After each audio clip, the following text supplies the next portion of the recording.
Welcome to The Explainer. Today, we're diving into a text that, honestly, challenges the very limits of our reality. It gets right to the heart of a huge question. Is our consciousness stuck inside our physical bodies, or could it be a gateway to something much, much more? So, the source material we're digging into today puts this exact question front and center. The idea it proposes is pretty mind-bending, that our consciousness isn't just this single point of awareness. Instead, it might be a kind of gateway, one that lets us exist here in the physical world and in other dimensions, all at the same time. So, to even begin to understand this kind of journey into other dimensions, the text says we have to start somewhere familiar. And what's more familiar than dreaming? You know, that strange alternate reality we all visit pretty much every single night. Now, this is where it gets really interesting. The source describes this incredible shift that can happen while you're dreaming. It suggests that your consciousness can actually split in two. So you got one part of you just living out the dream, but another part suddenly wakes up inside the dream and becomes this silent observer, watching the whole show unfold. And that state has a name you've probably heard of: lucid dreaming. It's this super weird hybrid state of consciousness where you're not just a puppet in the dream's story anymore. You suddenly get it. Hey, I'm dreaming. And in that moment, you become both the actor and the audience. Okay, so what if that awareness, that observer part of you in the dream, could do more than just watch? What if it could take an even bigger leap? Well, the text suggests that lucid dreaming is really just the first step. It's the training ground for moving from awareness inside your mind to a projection that goes beyond your body. This is what the source calls an out-of-body experience, or what many know as astral projection. And to be clear, we're not talking about projecting some kind of ghost body. The idea here is a projection of pure consciousness, your awareness itself, leaving your physical body behind and operating completely on its own. So this is the key difference.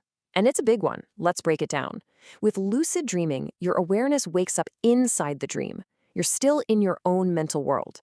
But with astral projection, the whole idea is that your awareness is operating outside your physical body. One is a split inside your mind, the other is a separation from your body. Totally different concepts, according to this text. Okay, so if this projection of consciousness is even possible, where on earth do you start? Well, according to this text, the preparation doesn't begin by looking out at the world, but by looking inward. It's all about understanding your body's own internal energy system, which is laid out like a roadmap for your consciousness to follow. So get this. The source describes this really complex energy system with 114 different points, or chakras. But here's the good news. To get started with this practice, you don't need to know all of them. Nope. The focus is on one single primary pathway that acts as the main highway for this energy. And right here, you can see that main energy channel. The path is described as moving up the spine, almost like you're climbing a ladder of consciousness, step by step. You start at the base, and you work your way all the way up towards the neck. The very top of this ladder, the final destination on this energy map, is the Ajna chakra. You've probably heard it called the third eye, and according to the source, this isn't just another energy point, it's the gateway. It's the launch pad for initiating this whole out-of-body experience. So, okay, you've got the map. But how do you actually prepare your mind to open that gateway? Well, the text lays out a few different tools and techniques that are supposed to help get you there. The source suggests that our minds are actually way more receptive than we think, and that certain sounds, specific auditory stimuli, can have a powerful influence on our brainwaves, kind of nudging them into the right state for this whole process to work. And the text points to some very specific types of audio, like the ones you're seeing here. The idea is that these frequencies and beats can help tune your brain, almost like tuning a radio. They help guide you away from all the mental chatter of your day and into a much deeper, focused state, the kind of trance state needed for projection. But it's not all just about passive listening.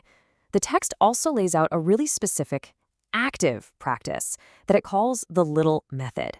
And this is designed for total beginners who want to start exploring these states of consciousness for themselves. So this little method is all about safety and taking it slow. It's a step-by-step process for beginners. The whole point is to build up your experience gradually. You develop what the text calls inner tools, all while staying completely in control of your senses. And you start your practice on the very closest non-physical plane, not jumping into the deep end. Okay, so let's say it works. Consciousness projects out of the body. The big question is, where does it go? Well, the source text actually maps out the potential destinations, these non-physical realms you can supposedly explore. For practical purposes, the text really focuses on three main planes you can project to. Think of it like a hierarchy, with each level taking you a step further away from our normal, physical reality. Let's take a look at how they're laid out. The journey is said to begin on the etheric plane. This one is described as the closest to our own physical world, almost like a mirror image. From there, you can travel further out into the lower and then the higher astral planes. And the text says that the further out you go, the less defined and more, well, abstract everything becomes. And the source wraps up with this really profound, almost science fiction-like idea about the future of human evolution. It suggests that maybe, just maybe, our awareness isn't meant to be trapped in this physical world forever, and that one day we might actually learn how to live consciously in two or maybe even more realities at once. And all of this leaves us with one last, pretty wild question to think about. If that gateway in your mind really could open, if you could travel anywhere, completely unbound by the laws of physics, where's the first place you would go?